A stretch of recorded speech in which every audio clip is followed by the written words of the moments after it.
Hi guys, this is Rosie, and I got a very special dish for you today. Christmas and Thanksgiving is right around the corner, and you might get invited somewhere that you need to take something with you, and you're gonna wonder, oh my God, what am I gonna take? So this is an incredible dish.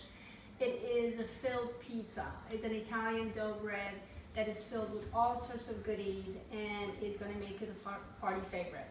Now, I'm just using a pre-made dough, and it's not frozen anymore, of course. I left it out for a little while. And what we're gonna do is open our dough. This is gonna come out kind of rectangle, and it's fine. Have a little bit of flour your station. I bought this at my local grocery store, guys. It's absolutely wonderful because it keeps my workstation clean. So put a little bit of flour on top, and I have my roller, so we're gonna stretch this out a little bit. If you see I got a little hole there, that doesn't matter, it's okay. As you stretch it out, that dough is gonna replace the hole and it's gonna be fine. So we're gonna stretch it out a little bit up to the point that is about maybe 1/4 of an inch thick. You can actually lift it up. Let's stretch it out just a little bit more. You can actually stretch it out by hand. So you lift it up, you can stretch it, it won't fall apart. It's just like bread dough. So a little bit more. I'm gonna stretch it this way a little bit. There we go.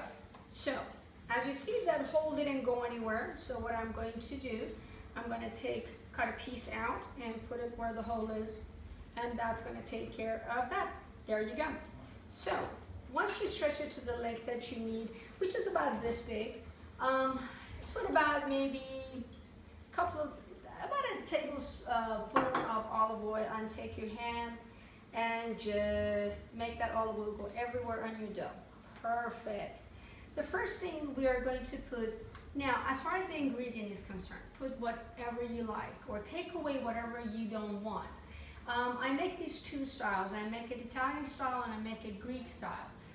This one is going to be a little bit more spicy. So my basic ingredient after I put my oil down is going to be Kalamata olive. I have soaked my Kalamata olive to take a little bit of the salt off Amares because it's really, really salty. I left it soaking for about maybe 30 minutes, so it's not as salty. So just spread it everywhere. It's 1/2 cup of chopped Kalamata olive. And I want to show you something. I have two types of sun-dried tomato here.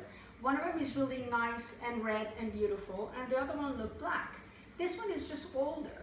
I actually dry my own tomatoes. I have a dehydrator. I do about 120 tomatoes a year, and I'll just put them in glass container and put them away. So this one is just a little bit older than the one that looks red and fresh. So what you do, you soak them in water for 30 minutes, in warm water for 30 minutes before you prepare this dish. I have about 10 halves. That means I have 5 tomatoes here. So we are going to spread this everywhere. This is a really, really easy recipe to make.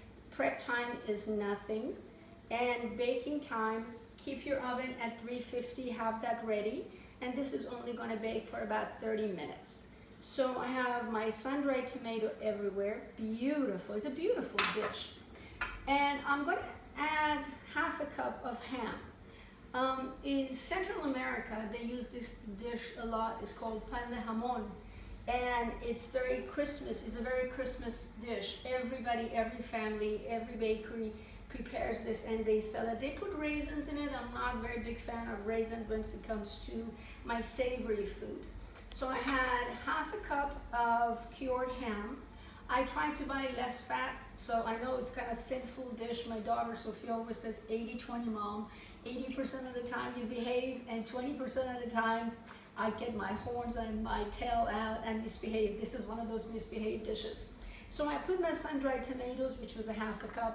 I'm actually going to put 1/2 cup of feta cheese. When you buy your ingredient, guys, buy good quality ingredient. It's very important to get good quality so your dish comes out.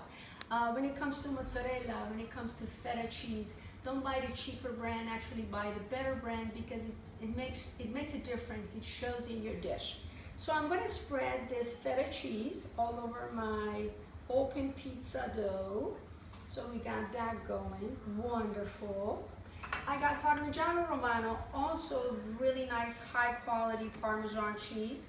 I'm going to spread that all over the place. Oh, yummy. This is so good, guys. Okay, and the last thing I'm going to put is going to be mozzarella.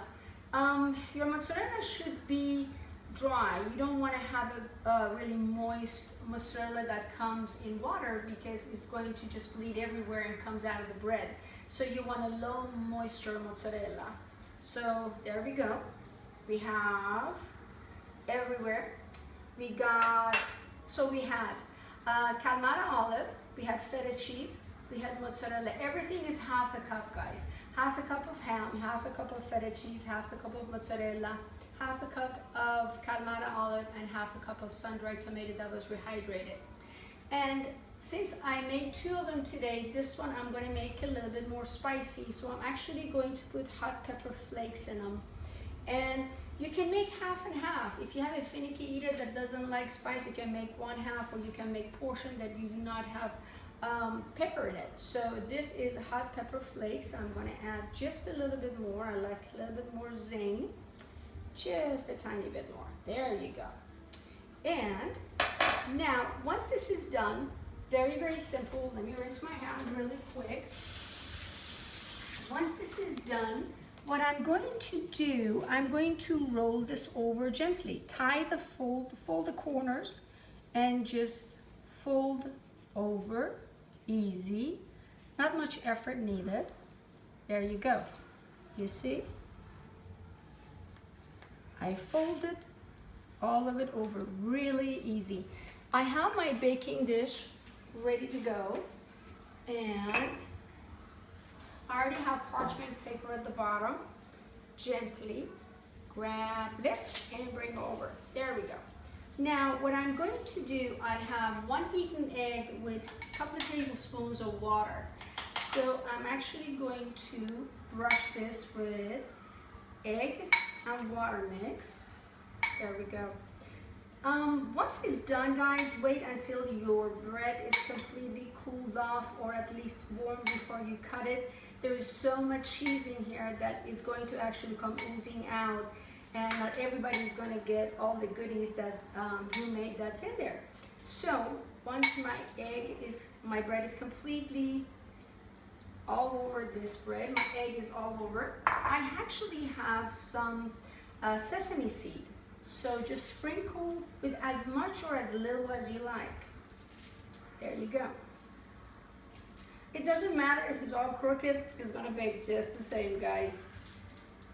All right, I like a lot of sesame seed, lots of sesame seed. It is wonderful. Stick it to the corners. And I'm actually going to grab a knife. This, what you're going to do, don't go through completely. So just cut through the layers a little bit. There you go. So some of the cheese actually has room to escape. Some of the heat actually has room to escape. So you see, I'm not touching the bottom of my pan. So I'm just cutting through maybe 2 layers. There you go. This allows the steam to come out and for this to bake properly. And there it is. It's that easy. Now, take any of the ingredients that you don't want off. Add anything else you want. You can actually, if somebody doesn't like Kalamata olive, you can use party green olives that has pimentos in it. You can put artichoke hearts in them. You can put spinach. You can put as many things that you can as you like. You can even put fried bacon in them. Yeah, that would be awfully sinful. So this is the finished product, guys. It's going to be baked at 350 for 30 minutes. That's it. Kind of about 20 minutes or so. Take the tray out and turn around. Make sure everything is equally being baked properly, and it's going to be cooked through and through. This is a filled Italian bread, and it is absolutely wonderful, guys. Love to hear from you. Happy Thanksgiving. I love you. Bye.